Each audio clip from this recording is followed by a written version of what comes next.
Apa penyebab pasti kecelakaan yang mengakibatkan selebritas Vanessa Angel dan suaminya meninggal dunia? Apa saja faktor penyebab kecelakaan di jalan tol? Kita bahas bersama Dirlantas Polda Jawa Timur Kombes Latif Usman, serta Ketua Bidang Advokasi dan Kemasyarakatan Masyarakat Transportasi Indonesia MTI Joko Setiowarno. Selamat malam Pak Latif, selamat malam Pak Joko. Selamat malam, Mbak. Selamat malam, Pak Joko. Selamat malam. Malam, Saya Pak Latif. Saya di jalan ini. Ya, nggak apa-apa silakan. Hati-hati, Pak. Saya ke Pak Ya. Latif lebih dulu. Pak Latif begini, jadi ini kan kecelakaannya itu Ya. tidak hanya jadi buah bibir, bukan hanya karena yang terlibat kecelakaan adalah seorang selebritas, tetapi setelah masyarakat melihat foto-foto yang beredar itu kan mobil itu ringseknya luar biasa. Padahal kondisinya ini kecelakaan tunggal, lalu jalanan juga lancar dan juga cerah begitu. Apa kira-kira penyebab sampai kemudian kecelakaan ini bisa sefatal ini, Pak Latif? Iya, jadi kalau tadi saya lihat dari TKP, dilihat dari situasi yang ada, memang ini kan kecelakaan ini kalau perkiraan kita sementara tidak ada bekas rem, tidak ada bekas yang menunjukkan ada terjadinya istilahnya permasalahan teknis kendaraan. Ini akibat kurang konsentrasinya pengemudi, sehingga dengan dilihat dari kondisinya kendaraan ini melaju dengan kecepatan di atas 100, mungkin lebih dari 120 km per jam. Jadi di atas 100. Dan itu kan sudah melampaui batas ketentuan yang memang di jalan tol, di situ ada rambu-rambu, memang di jarak sekian itu ada kecepatan maksimal 100 km per jam. Nah, kenapa diperparah? Karena memang ini kendaraan ini membentur persis di ujung beton, pembatas beton yang ada. Mungkin kalau di ujungnya, jadi ini persis posisi kendaraan menghantam ujung beton batas jalan tol itu. Itu yang memperparah dengan kecepatan di atas 100, dengan tanpa ada usaha pengereman, sehingga kendaraan ini terlempar sejauh dari titik tumbur itu 30 meter. Oh. Nah, dengan posisi terpelanting ke tengah jalan sehingga sampai dengan kendaraan ini menghadap ke arah barat kembali. Itu yang diperparah. Tapi kalau mungkin dia menabraknya di pertengahan pembatas tol, pembatas beton itu mungkin tidak separah ini. Tapi kebetulan tadi saya lihat ini persis di ujung, ibaratnya kayak di pisau ini, kendaraan ini di pisau, sehingga perparahnya di situ sebetulnya, sehingga terjadi kerusakan yang cukup parah mengakibatkan korban meninggal dunia yang berada di posisi duduk sebelah kiri, yaitu penumpang sebelah kiri depan, penumpang sebelah kiri belakang. Itu yang menjadi memperparah, itu sebetulnya itu. Tapi kalau misalnya hanya menabrak pembatas yang di tengah beton, mungkin tidak separah ini. Harusnya tidak separah itu kalau di tengah ya. Baik. Ya, jadi ini terpelanting. Ini kayak di pisau ini. Terpelanting sejauh 30 meter ya Pak ya? 30 meter. Pak Dan Latif, tadi memang pada saat di TKP ditemukan korban si Vanessa Angel itu sudah berada di luar, jadi 3 meter dari posisi kendaraan berhenti. Kemungkinan kalau saya melihat berarti tidak menggunakan sabuk pengaman ini yang di belakang ini, si Vanessa Angel ini, sampai pada saat terakhir terjadi kecelakaan ini, posisi jenazah Vanessa Angel aja di luar kendaraan. Ini betul-betul selain bikin sedih tapi juga bikin terenyuh begitu ya, karena kondisi mobilnya dan juga kondisi para korban mengalami kefatalan, 2 orang lainnya juga mengalami luka-luka. Pak Latif, tadi Anda bilang bahwa tidak ditemukan ada tanda-tanda pengereman, tidak ditemukan indikasi adanya kerusakan di mobil itu sendiri. Nah, kalau kemudian pengereman mendadak itu kan bisa kelihatan dari bekas bannya begitu ya di jalannya. Nah, apa yang membuat polisi sejauh ini meyakini tidak ada kerusakan kendaraan sebelum terjadinya kecelakaan ini? Iya, kalau dilihat dari kondisinya, kita kan melihat karena saya meyakini ini mengantuk. Tadi juga kami sudah sempat menanyakan ke supir sementara, walaupun tidak mendalam, tetapi dari pengakuan supir dia hanya melihat asap putih. Nah, kemungkinan itu kan konsentrasinya sudah nggak ada. Sehingga pada saat dengan kecepatan tinggi, konsentrasi mungkin mengantuk dalam tidak bisa menguasai kendaraan, nah itulah terjadi kecelakaan. Jadi Pak Latif dan teman-teman polisi sudah sempat menanyai pengemudi ya?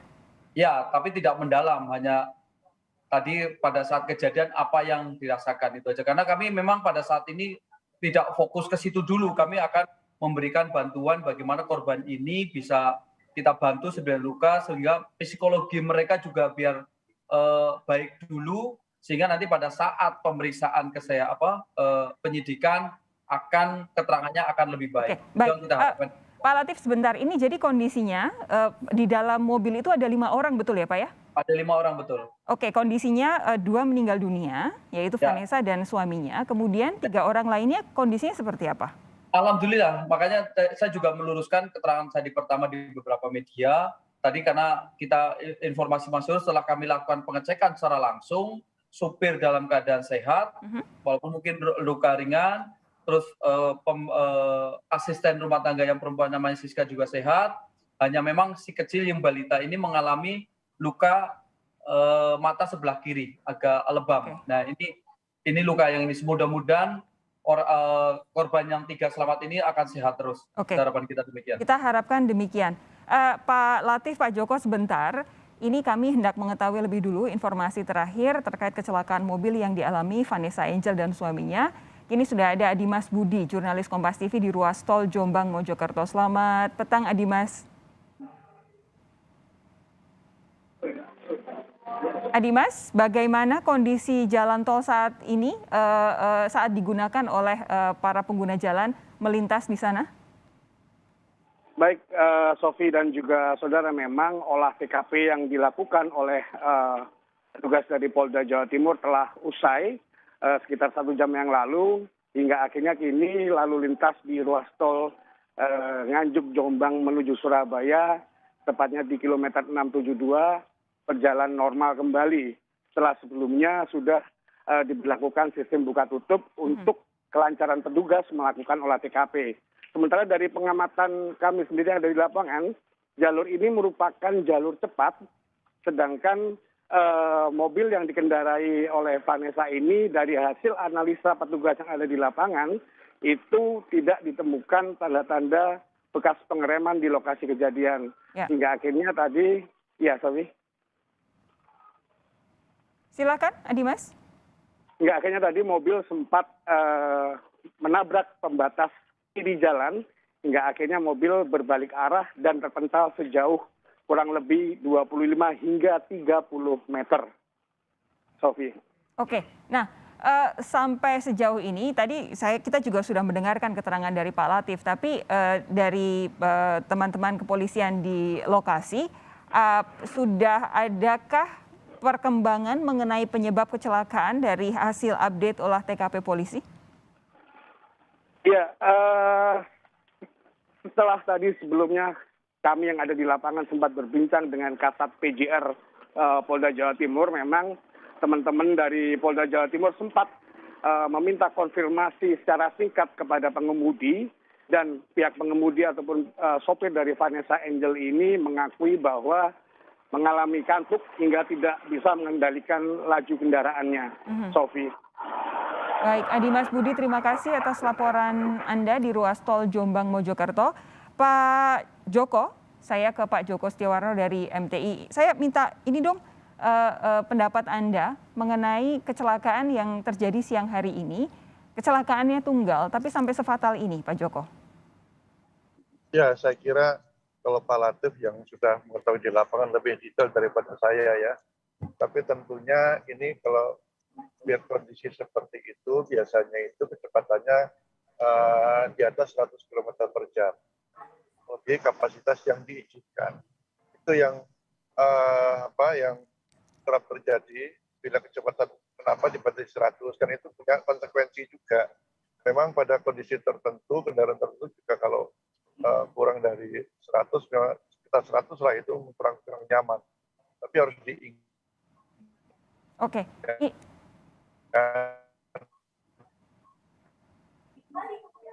Pak Joko? Oke, tampaknya kami mengalami gangguan komunikasi. Tapi Pak Joko Setiawarno, ini kan jalan tol itu memang dibikin bebas Apalagi hambatan. dalam kondisi yang mengantuk, istirahat. Oke, Pak Joko bisa mendengar suara saya? Bisa.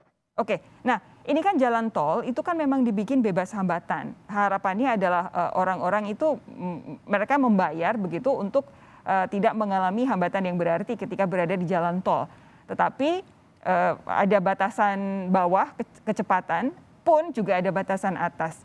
Kira-kira menurut Anda kalau kecelakaannya seperti ini, apakah masyarakat yang melewati jalan tol khususnya yang lurus dan panjang itu seringkali mengabaikan urusan batasan atas kecepatan ini, Pak Joko?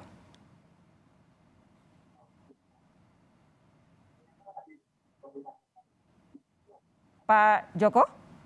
Ya, ini yang sering terjadi ya. Jadi jalan tol itu tentunya kan ada batas kecepatan tertinggi dan terendah.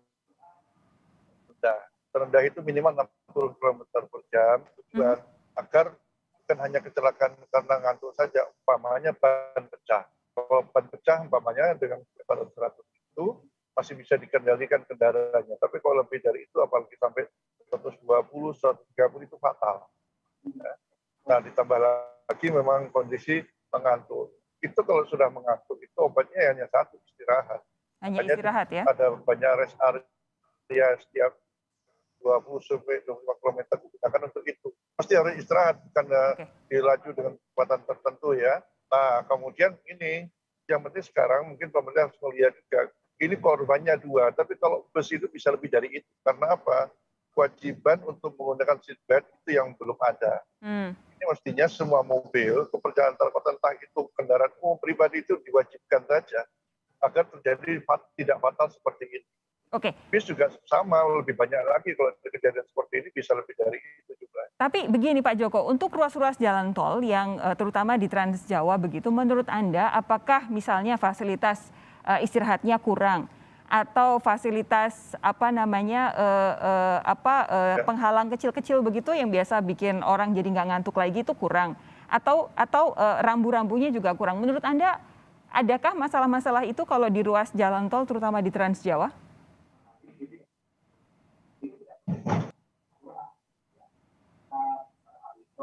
Pak Joko? Ya, ada. Jadi di beberapa ruas jalan tol, umpamanya di Cipali itu sudah ada diberikan marka-marka jalan yang membuat orang kalau mengantuk jangan terhenyak gitu ya.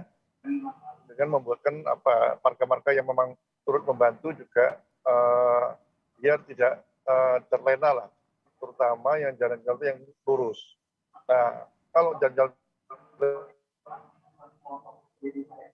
Oke, tampaknya kami mengalami gangguan komunikasi dengan Pak Joko. Pak Joko, sebentar. Jadi ya harus istirahat dulu, konsentrasinya harus kuat dulu sebelum lanjut. Oke, kita mengalami gangguan komunikasi dengan Pak Joko. Saya jeda sejenak terlebih dahulu. Kami coba untuk memperbaiki hubungan komunikasi dengan Pak Joko. Sapa Indonesia Malam akan segera kembali, saudara tetap bersama kami di Kompas TV.